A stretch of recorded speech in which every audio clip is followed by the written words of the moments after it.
You, yeah. What's going on? Yeah, it's your boy Miles Cunningham, and I got a special guest today, man. It's the big homie Troy Francis from you from UK, right? I'm from UK. I'm in London right now. Oh shit, man! Yeah, let me see if I got a little bit of. I want to have intercourse with you. Intercourse with you. Relation. You know, Stewie kind of has that, that British that English flair, accent. You know what I'm saying? Yeah. That's pretty much how it is over here as well, actually, that song. Yeah. Okay. Well, there you go, man. But I really appreciate you being on with me, and it was really dope because we met at the CME. I'll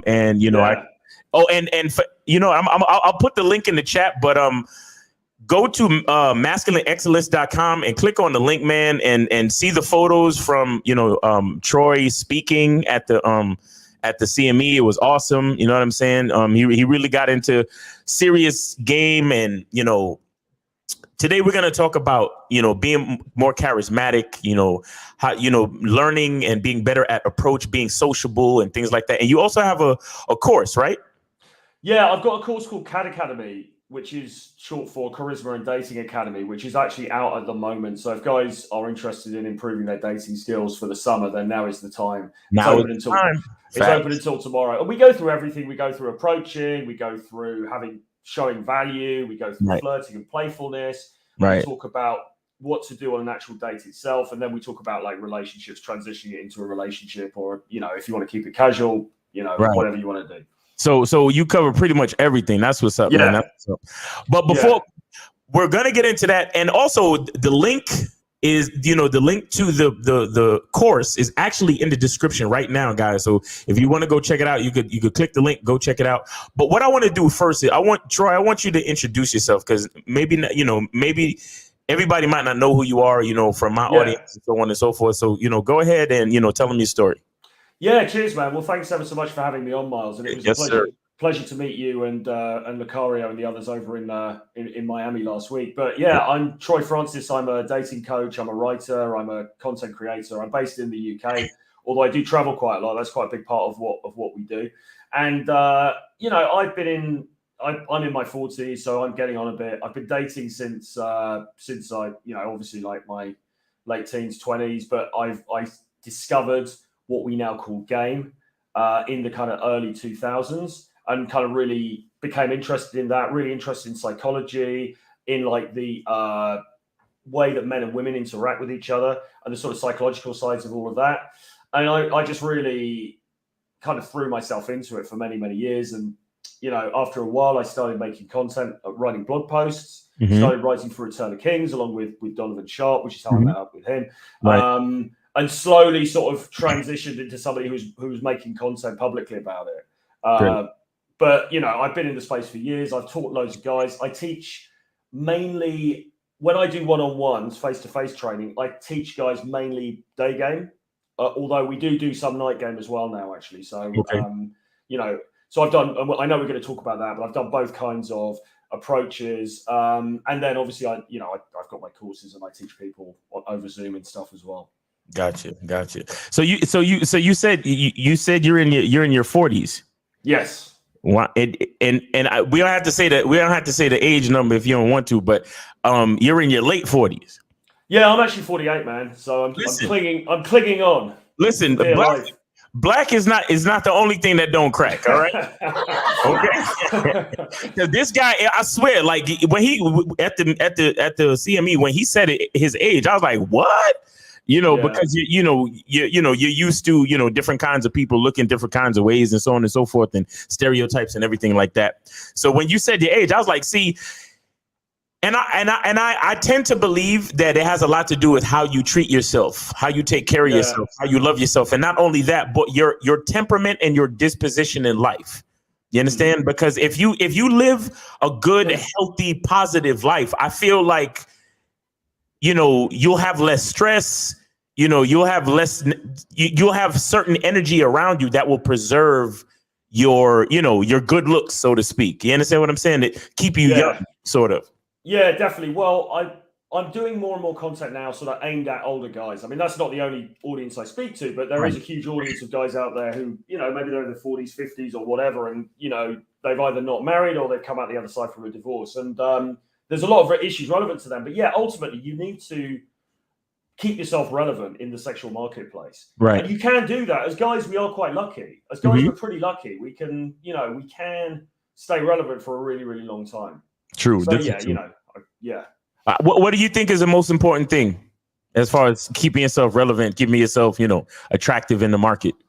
I think you've got to stay in shape. I think that's the first thing. I mean, MLD always goes on about money, muscles, game, and they are, undeniably the key pillars and frame as well. You've got to keep yourself in shape. I think that's the first thing. I mean, I'm not like yoked or anything, but I do go to the gym. I go running. I do cardio and stuff like that. So that.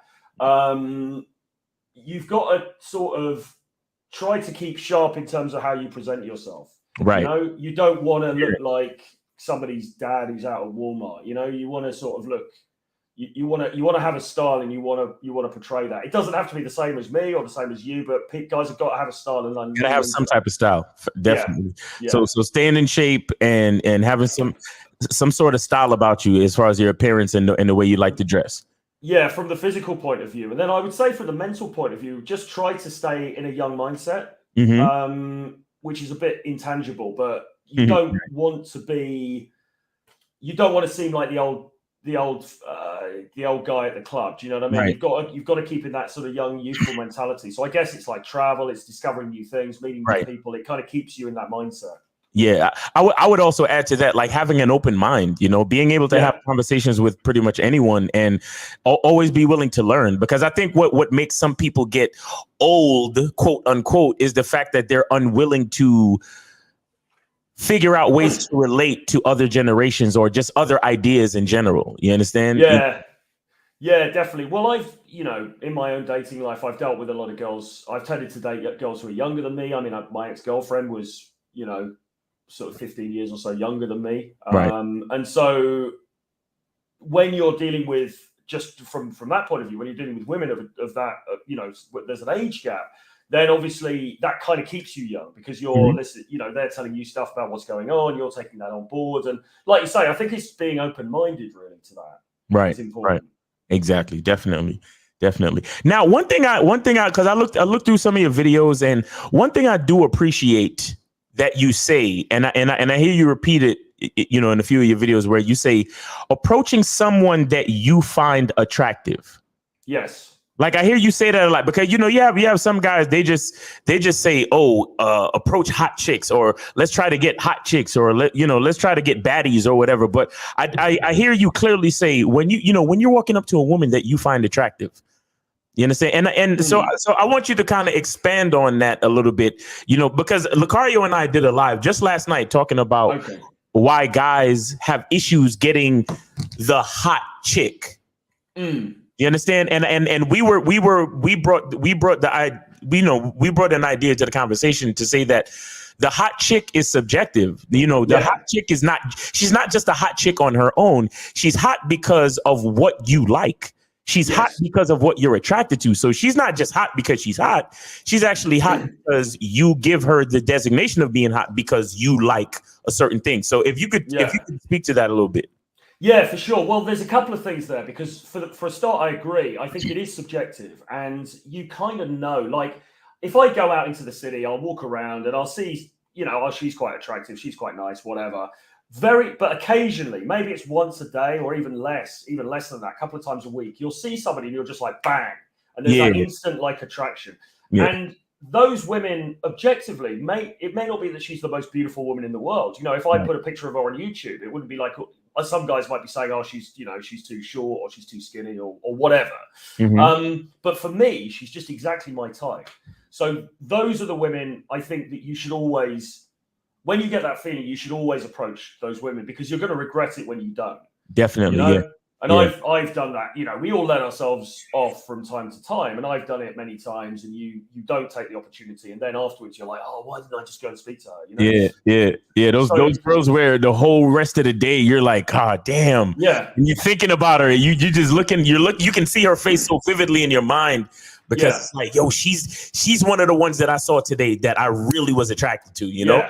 Yeah, and guys do have different tastes. I mean, I know that broadly speaking, I guess there's some women that we could all kind of agree on, you know, they're hot. But I mean, within that, when I go out with guys maybe that I work with or whatever, I mean, I'm working with an American dude, and I mean, I know his taste is very different to mine. Like some of the women that he thinks she's amazing, I just wouldn't approach, you know, and probably vice versa as well. So you've got to be honest to what you actually like. But I think another point that's worth making is to say that the really quote unquote hot girls, the really attractive girls, also can sometimes be more friendly when you approach. You know.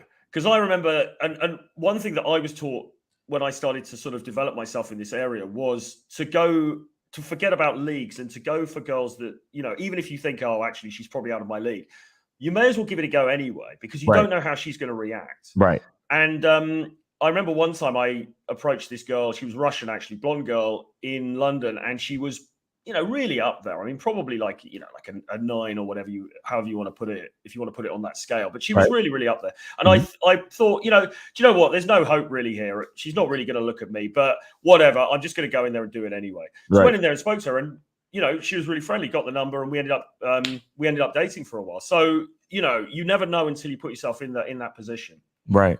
And I want to also address the fact that, you know, you're a man of a certain age. Because I tend to think that as we get older, as we mature, as we start to really live and experience life, we start to also experience nuances and developments and evolutions in our own identity.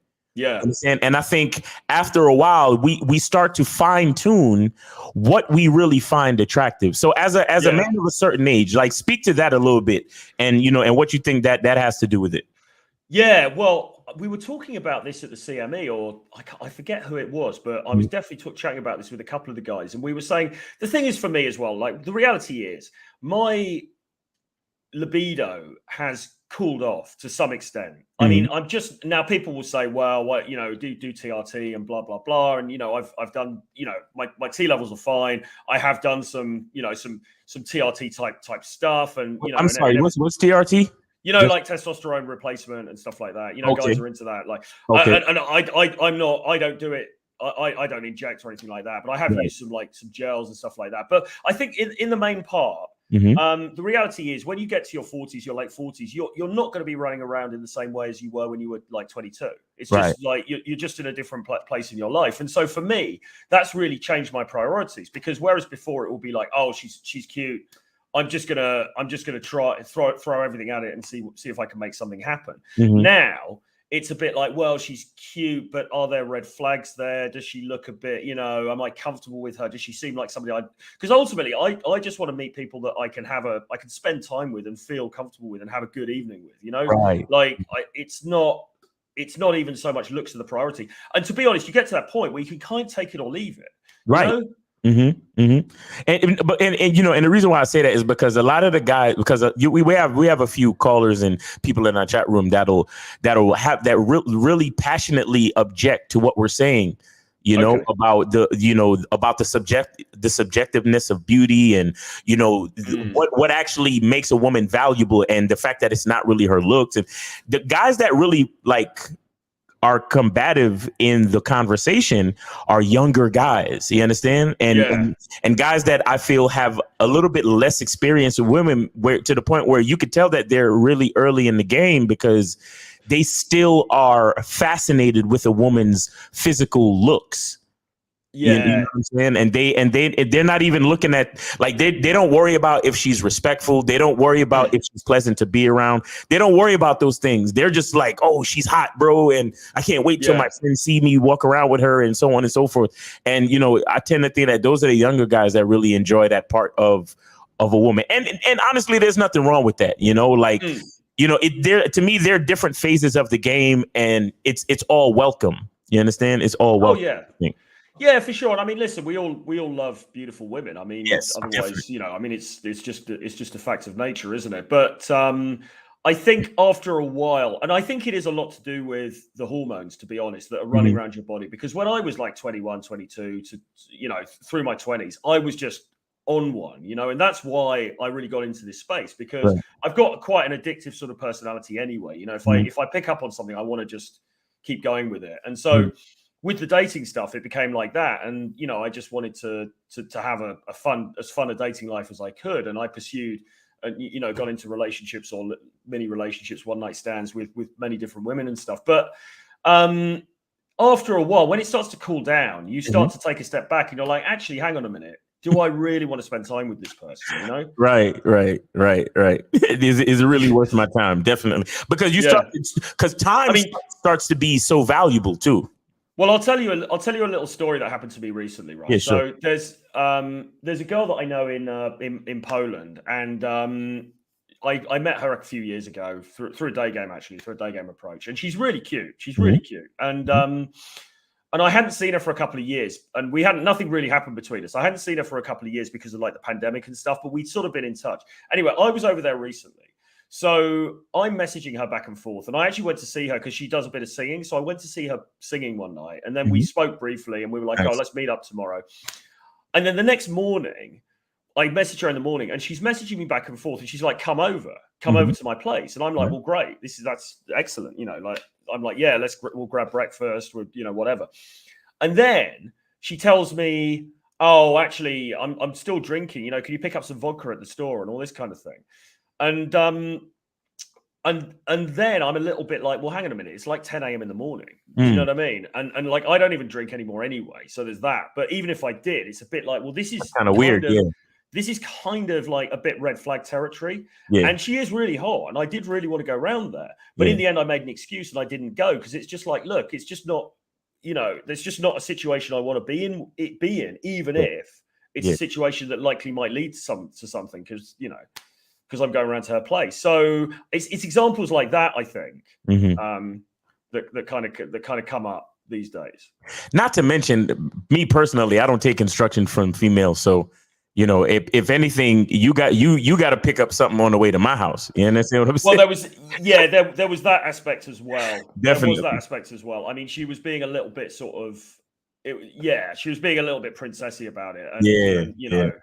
And, but I tell you what, right? I think probably in my younger days, when I was more inexperienced with this stuff, I probably would have done it because that would have been to me like, right, there's alcohol involved. I'm going around to her place. There's a very good chance that we're going to end up getting intimate here. Right. And, nothing would stand in the way of that. These days, like you say, I'm not going to jump through those hoops. Exactly. And, you get older, you just make more strategic decisions, Yeah. Also, so, and you mentioned a little bit earlier that you like to travel. Yeah. Right now, if anybody watches like my content, Lucario's content, we kind of like, we're not against traveling or going to other countries to find women, but it's like, there's always the intent, are you trying to run away because you can't find women in your own country, or dealing with the women in your own country too difficult and you're trying to go to a place where you're more appreciated? Or are you just simply trying to go to another country to experience another culture from a realistic standpoint, right? So what's your take on traveling and, dating and dealing with women?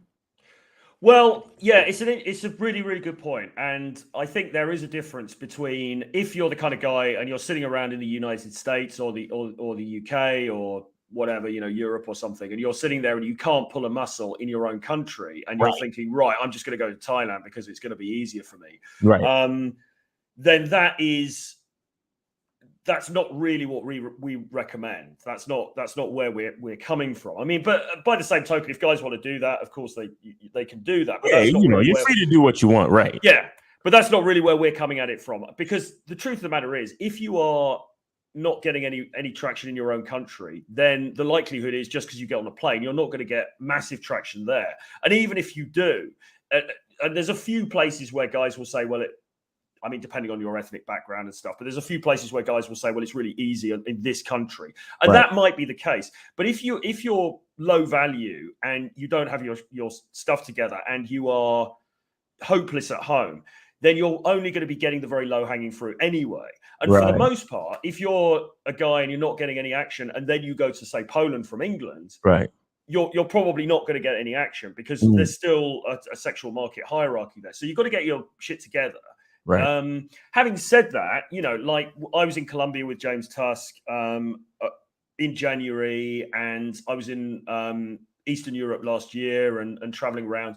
And I just find culturally those places really interesting. And also the women there are just really, really attractive and fun. And so it's not that I've got no hope in my own country, so I'm going to travel. It's more like, well, I like traveling anyway. I want to experience different parts of the world, and I want to just date, you know, more internationally.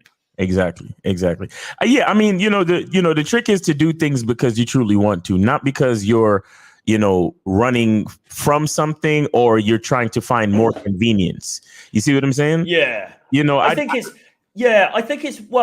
a double-edged sword, because at the same time, if I'm 100% obvious, if I'm 100% transparent, do I get a better response if I was in, say, Colombia rather than in London? Well, yeah, I probably do. Is being completely honest with it.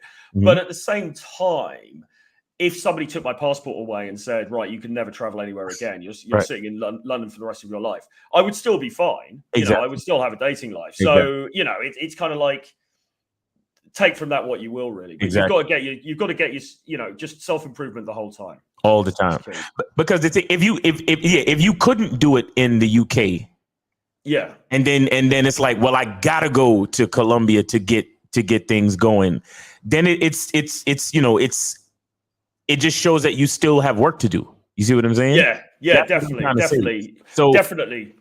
Let's not try to run away from the work. We're men. You understand? If we have to work on our skills, then the truth is we have to work on our skills. You understand? Yeah. Don't run to another country and act like, oh, well, forget where I come from. I'm going over here because, everything works over here. But when you go back to your own country, you can't even get a woman to look at you, much less talk to you or have sex with you. Like it's very disingenuous. You understand? Yeah. And that's the point. That's the point. But because I love to travel, like, don't get me wrong, I really love to travel. But it's like, man, I need to, like, for myself, I need to know that I can do what I want and be successful anywhere I go. You understand? Like I can pull chicks in America. I can pull black women. I can pull white women. I can pull whatever I want to pull. And then I can still go to another country and do the same thing. And because it's a little bit easier, I'm even more empowered in another country. And that's cool. You understand? Yeah. The point is, I can, wherever you drop me off in the world, I can do what I need to do. And that's the most important part. Oh, yeah, for sure. I mean, look, and we often will criticize like London or criticize the UK, and I know guys criticize America as well. Definitely, right. And there's some foundation for doing that, but like I said, to be honest, if somebody said to me, right, that's it, you can never leave London again, you can never leave the UK, it wouldn't bother me. It would be absolutely fine. I mean, there's still opportunities here. It's still absolutely doable. It's just that it's kind of fun to go to some different places and see the different cultures. Yep. Yeah. Now, you spoke earlier as well about day game and night game. Like, so, I mean, I know, of course, there's day and then there's night. But what are the different nuances, as far as the difference between day game and night game? Well, do you know what? I think there's actually not such a huge difference as people make out, because I think people will do it really as coaches for commercial reasons, because it's like, yeah, I'm a day game specialist. I believe the same thing. I believe the same damn thing, but go ahead. Yeah. So it's like, yeah, understand the secrets of day game. You've got to get my 7-part formula to properly get it. And then the night game guys will be like, no, night game is totally different. Really, it's all the same thing, isn't it? Ultimately, it's going up to a woman that you find attractive. It's making, I tend to be quite direct, so it's making my, what I'm about, making it known. Saying, hey, look, I saw you. You look really cute. Had to come over and have a conversation. Yeah. Having that conversation, having some flirtation with her, some banter with her, and then leading it somewhere. So often that will be getting a phone number or getting maybe even her Instagram, or it will be making something happen in, then. If it was a nightclub, maybe something's going to happen that same night. But that's ultimately what it is, isn't it? And I don't think the skill sets changes massively between the two. I mean, in saying that, I was out in And also as well, I don't do so much night game now because obviously it's just not really my lifestyle anymore. I used to do loads of it. But when I travel, so we were in Colombia, we went to this massive nightclub, had an amazing night. And it was really, it's different in the sense that there was a group of us. There was me, there was James Tusk, the day game coach. There were some other guys there. And we were having just an amazing time between ourselves, just like really bringing the party sort of thing. And that drew girls who were interested towards us, so it wasn't that we were going around and like doing game, we were going around talking to everybody and having a laugh. So you could be more social at nighttime, whereas in the daytime it's more like you're going to walk up to her and say, look, I know this is kind of unusual, but I saw you look really cute, I wanted to come and just basically speak to you. So there are differences, but I think in the end the fundamental mechanics of attraction are the same. Exactly. Yeah, definitely. Yeah. I like the way you put it as far as, different dating coaches might do it because it's a good marketing strategy. Yeah. To kind of categorize the different types of game and, because I think a lot of times, guys too, what they want to do is they want to categorize things and try to choose the one that they think might be easier to do.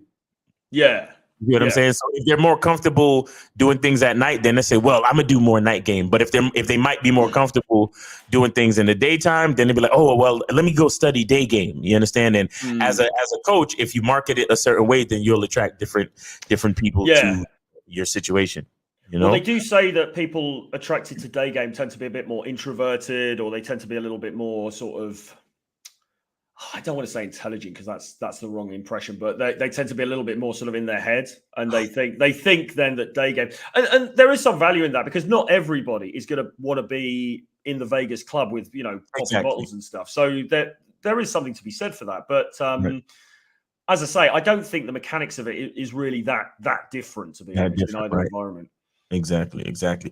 Well, speaking of like, marketing different types of game and things like that, I want you to get into the, a little bit more detail about your course. Yeah.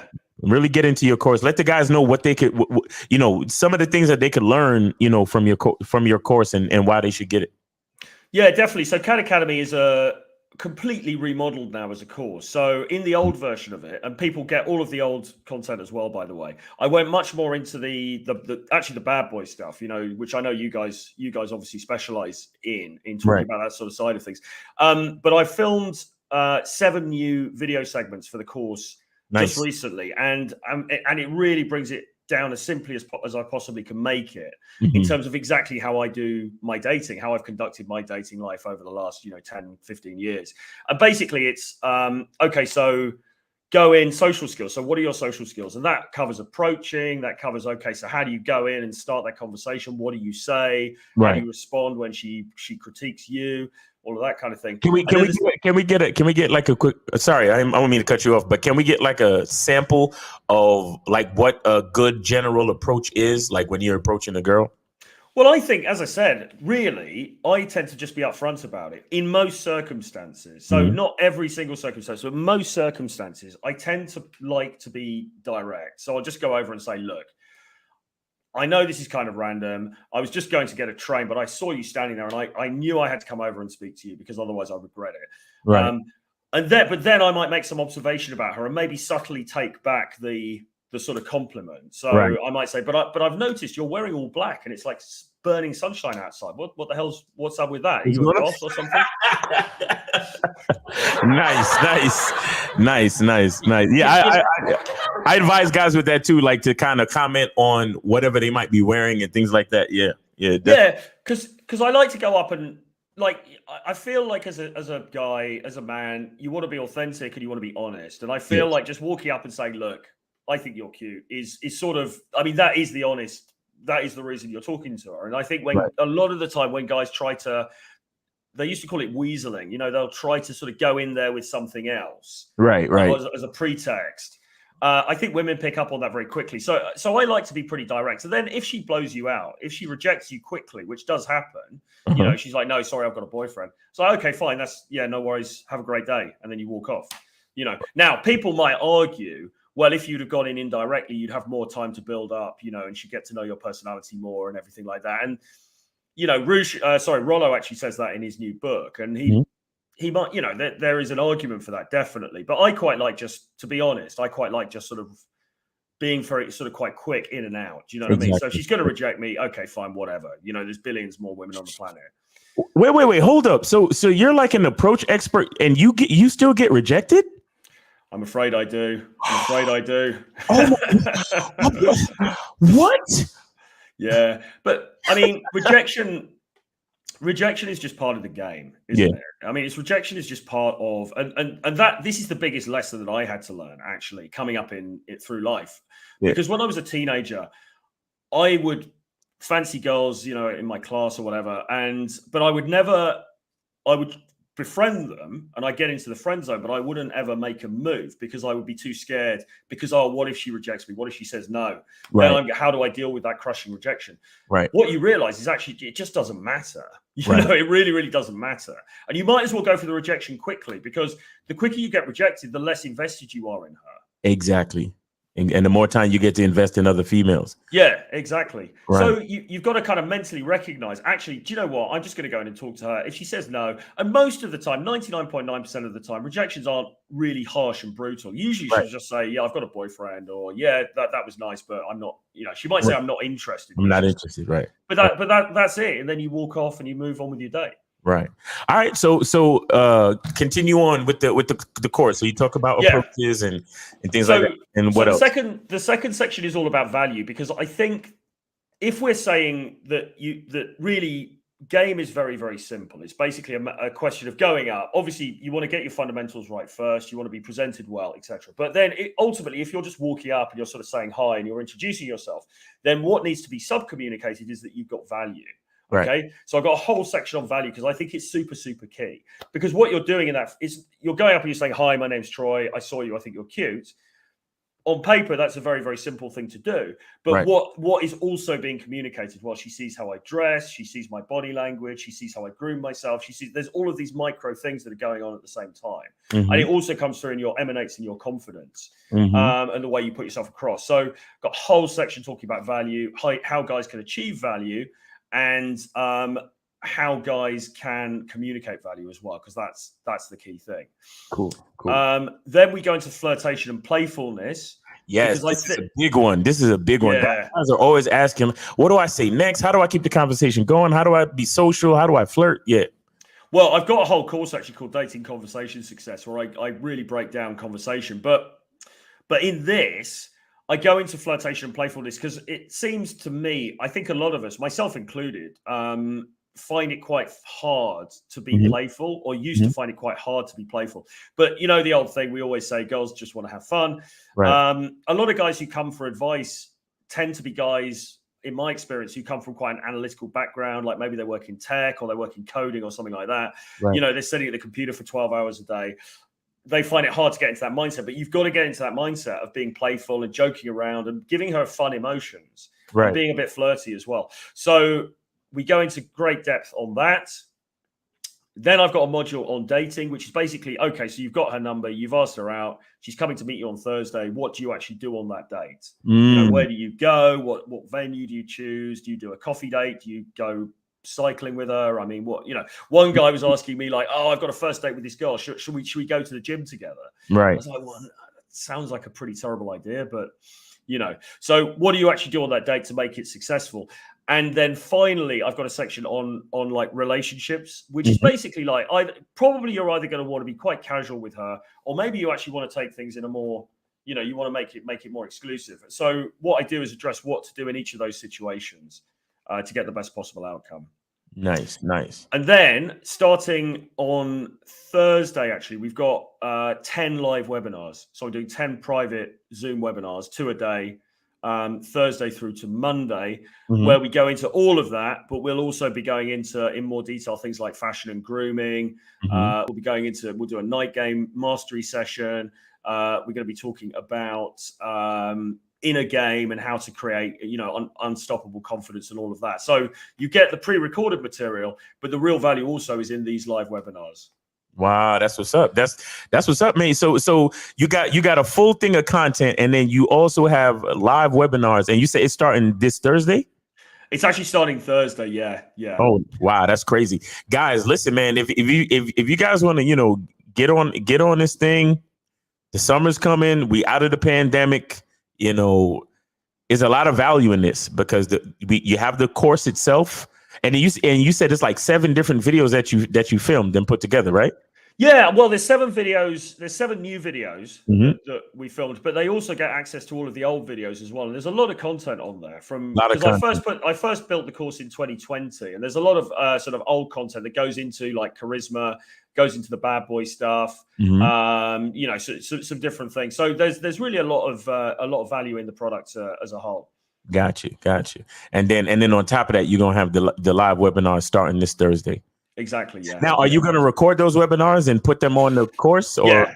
Okay. Yeah. So if guys can't make it, then they'll be recorded and they can refer back to them. And if guys have got questions that they want to ask, they can send it to me before the webinar, and we can get into it in the webinar, even if they're not on. Gotcha. So it really makes sense. So guys, if it really makes sense for you guys to get on this like now, you know what I'm saying? Yeah. Get on this now, like really start getting into your charisma, start getting into your flirting, start getting to how to design a date, start getting to, your appearance and all of those things that, it really makes a difference, man. It really makes a difference. Now, For sure. we're gonna wrap soon, because like I told you, I don't want to make this video too long. I want to, I want to hit them hard, so they can understand, who Troy is, what he's about, the information that he has, and how it can help them. But I also want you to talk about like your worst dating experience, because people always love to hear about or see a train wreck, right? So if you could, because YouTube space is about everybody want to see people fall flat on their face, right? So if you could give us, one of your craziest dating stories, but not just that, but what did you learn, and how do you think it helped, strengthen your game overall? Well, I was talking about this yesterday, actually. There was a time I went out on a date with a girl. This was some years ago. I met her through a dating app. It was like Bumble, I think. And we went on this date and turned up, and she was, she was okay. I mean, typical like Bumble date. She was okay. She was probably not quite as good as she looked in the pictures, but she was cute. She was all right. So we're on this date, and she probably, and this is the good thing about meeting in real life, by the way, because you get a sense of the person. And she's probably the sort of person, if I'd have met her in real life, would I have approached her? Maybe not, but anyway, we're on this day, whatever.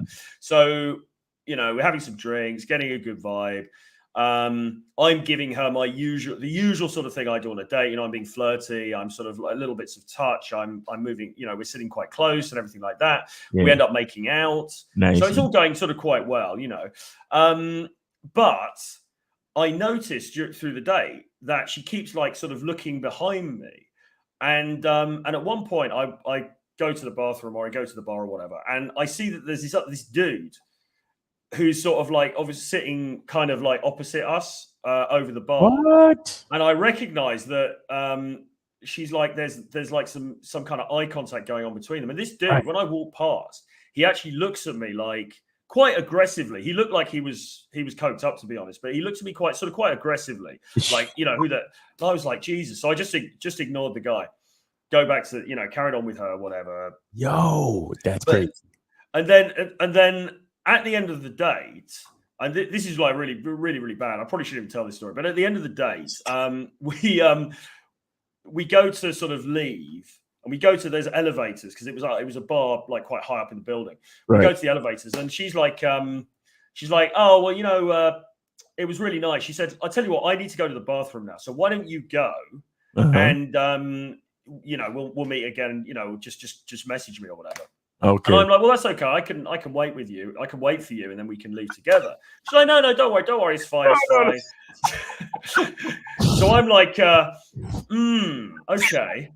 So I was like, yeah, all right. So I get in the elevator, and she went to the bathroom or whatever. And I'm like, oh man, I just want to see the full horror of this scenario playing out, because I'm like, obviously I'm smelling a rat by now. Right. I realize something's not right. So I go down a couple of floors and I come back up in the elevator and I walk through the bar again. And of course, lo and behold, she's sitting with the other guy. Right. And I'm just like, oh man, it's so crushing. It's like, oh. But you know, and I kind of like, I looked at her. She got eye contact with her. Didn't say anything. Just walked past, and then I left. And yeah, man. I mean, you know, that situation, you don't want to be in that situation because you feel like, well, you have effectively some other dude has come in and basically stolen the girl that you were with. Now, in reality, did it matter that much? Not really, because I wasn't actually really that invested in her anyway. So what did I learn? What did I learn from that? I saw firsthand the brutality of the sexual marketplace. But I suppose, I mean, that's kind of one reason I don't like dating apps very much, because I don't like the fact that you can't get that sort of personality charisma test before you guys go out. I think things like that's the only time that has happened to me in that sort of a way. Right. So I think it may have been a bit of an outlier, but it goes to show you've got to ensure that you are commanding her attention on the date. You've got to be that sort of dominant guy. You've got to be the only thing that she's really paying attention to.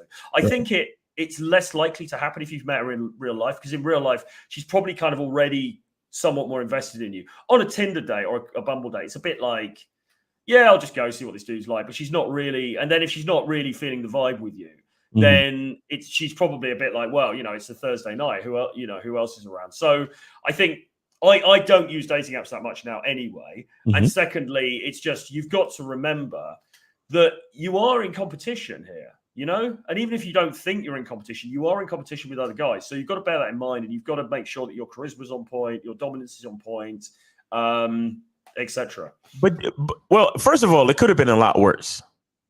You understand? Because that guy could have been like a jealous simp boyfriend or a jealous simp ex or something like that, right? But do you think maybe she came there with him, or it was just somebody that like she saw there while on the date with you? No, unfortunately, I think it was just somebody that she saw on the date. I think, I mean, there was something about the guy. I mean, he was very he was kind of like the sort of like typical like alpha bad boy looking dude, to be perfectly honest. I mean, he was quite jacked. He also looked, like I said, like he was coked up. So there was kind of an intensity about him. And he'd obviously got eye contact with her. And I think there'd just been this kind of sexual spark between them.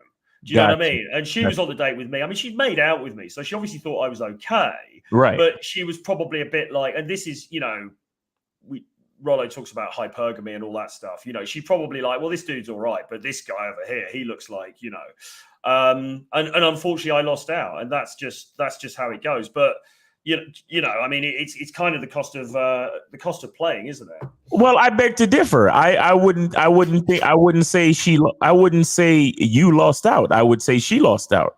You're right. Yes, you understand? Like, I would never. You know what I mean? Like, look, a woman gonna do what the fuck she gonna do. You understand? Your objective on the night was to go out on a date with her, feel her out, see what it was about.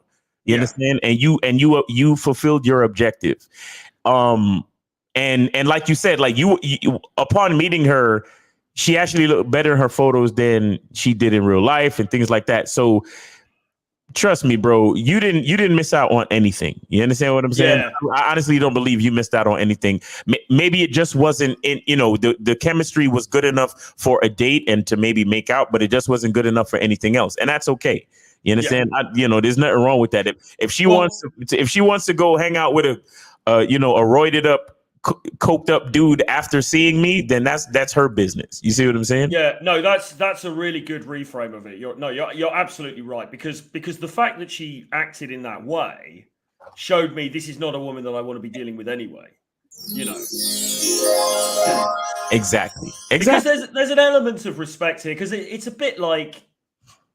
Like, even if she's on the date, even if she's not massively feeling it with me, it's like, okay, fine, but come on, I mean, you know, have a little more respect, bitch.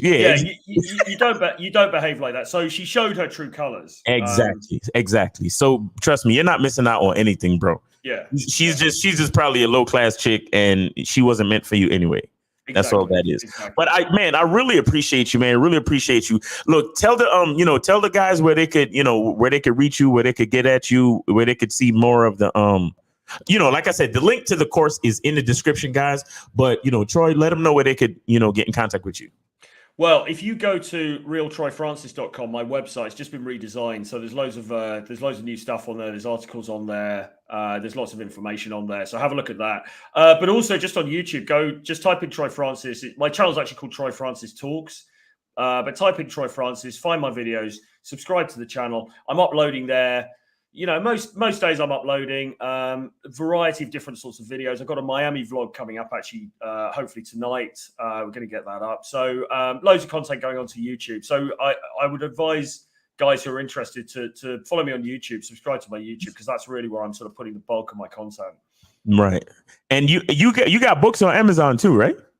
Not on Amazon at the moment, actually, okay. Because I've taken them down. I've got a book bundle. Oh, you took them down. Okay. Yeah, I've got a book bundle called Renegade Dating Blueprint, which has got all of my stuff in it. There's like 11 books. I mean, some of them are quite short, but there's like 11 books in there, different aspects of game, and just experiences I've had and stuff. You can get that if you go to the website, realtroyfrancis.com. There's a link to that on there. That's actually on Gumroad, but guys can get that. It's a collection of PDFs. realtroyfrancis.com. All right. Sounds good. I'm gonna put that in the chat right here. And you're also on Twitter, right? Yeah, on Twitter is again at realtroyfrancis. At realtroyfrancis. All right, man. Look, like I said, man, it's a pleasure talking to you. Thank you for all your insight, and thank you for doing what you do, because there's a lot of guys out here. Let's be honest, man. There's a lot of guys out here that need the guidance, that need, guys like us to actually, give them the information that they need to do better, to feel better, to get the type of relationships and the type of experiences that they want out of this life. So, I appreciate you for doing what you do, for showing up to things like the CME and, and imparting your knowledge, your insight, and your perspective, man. Really appreciate you. All right. Yeah, man, great stuff, and it was great to meet you. And when you interjected in Lucario's talk, that was a great moment as well. So yeah, we'll have to. If you want to, we need to do an interview where you come on my channel as well. Yeah, man. Yeah, let me know, man. Moving forward, let me know, man. No problem. Yeah, I appreciate it. All right, man. Appreciate you, man. So, guys, that's pretty much it, man. Make sure you guys go take a look at Troy's course. The link is in the description. Go to realtroyfrancis.com. And as always, I hope you guys are having a great day. And always remember, the truth